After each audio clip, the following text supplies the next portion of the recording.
ग्राम लोहे में आयोजित इस कार्यक्रम में हमारे सिरमौर से चल करके आए हैं।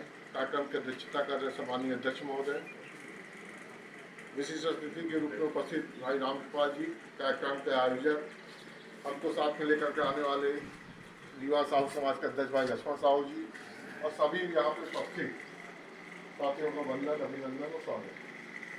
साथियों, राजा पहले आपके धार सिंह जी, जब आप जो आपकी कहानी बताई और जब आपकी पहली पुस्तिका का जब विमोचन हुआ वो तो आपके साथ ध्यान होना चाहिए कि वो पहली पुस्तक का विमोचन आप लोग ने हमारे यहाँ पे किया।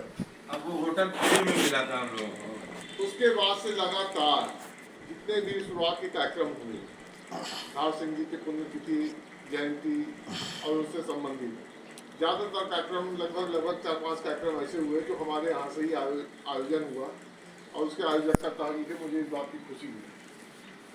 सबसे बड़ी चीज़ ये है कि हम पुण्यतिथि मनाते हैं, हम जयंती मनाते हैं, सब कुछ करते हैं, लेकिन हम उससे सीख नहीं लेते। हम राजा थे, लगभग इस हिंदुस्तान में, पूरे विश्व में हर समाज कहीं ना कहीं राजा था।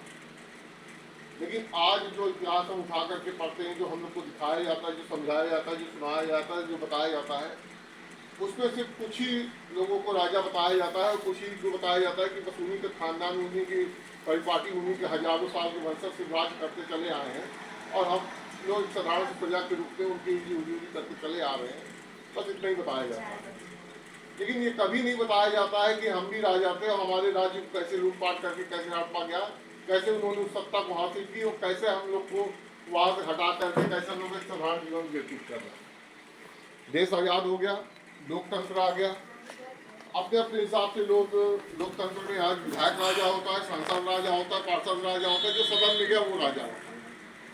लेकिन हम उसके बाद भी सीख नहीं ले पाए कि जो हमारे साथ जो ये दुर्गति हुई, जिस तरह से हमारे राजपाट को लूटा गया, आज लोकतंत्र में भी हमारे राजपाट को लूटा गया है। संख्या के आधार पर अगर हम मध्य प्रदेश की बात करें तो आपका साहू समाज लगभग 7% यहाँ पे होता है। 7% होने के बावजूद आज तक किसी दल ने हमको, यानी 7 दूनी 14 या 3 17 सीटें, कोई भी पार्टी कम से कम हमको 17 विधानसभा की सीटें देनी चाहिए, लेकिन कोई पार्टी हमको 17 छोड़िए 5 सीट भी नहीं देती विधानसभा लड़ने के लिए। सबसे बड़ी दुर्भाग्य की बात यह है। पूरे रीवा जिले में आप चले जाइए, कितने पार्षद हैं आपके, कितने जिला पंचायत सदस्य हैं, कितने अध्यक्ष हैं, कितने विधायक हैं, कितने सांसद हैं, यानी हमको समस्या पड़ जाए तो हम किसके पास जाए, हमारा कोई सुनने वाला नहीं। साथियों, आज हम धार सिंह जी की पुण्यतिथि मना रहे हैं। अगर वास्तव में हमको सबक सीखना है, इसके बारे में कुछ अपने मन में जहन में बैठाना है, तो हमारा सबसे पहला स्मरण ये होना चाहिए कि अगर उनके राजपाट लूटा गया है तो हमको पुनः राजपाट में जाना है, हमको पुनः अपना राज्य स्थापित करना है, तभी पुण्यतिथि मनाने के ये कार्यक्रम सफल माना जाएगा। नहीं तो साथियों, हर साल पुण्यतिथि मनाएंगे, जयंती मनाएंगे और अपने घर चले जाएंगे, इससे कोई फर्क नहीं पड़ता। संख्या कितनी भी कम हो, इससे फर्क नहीं पड़ता।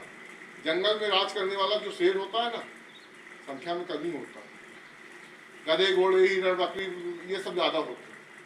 आप ये मत सोचिए कि संख्या में हम यहाँ 50 है कि 100 लोग हैं। हम जंगल में राज करने वाले शेर के समान है कि जब हम राज करने के लिए उतरेंगे तो ये सारे हमारे अंदर में होंगे, सारे हमारे अधीन होंगे, लेकिन सिर्फ हमको संकल्प लेना होगा कि हमको राज्य करना है, हमें अपनी सत्ता पुनः स्थापित करनी है।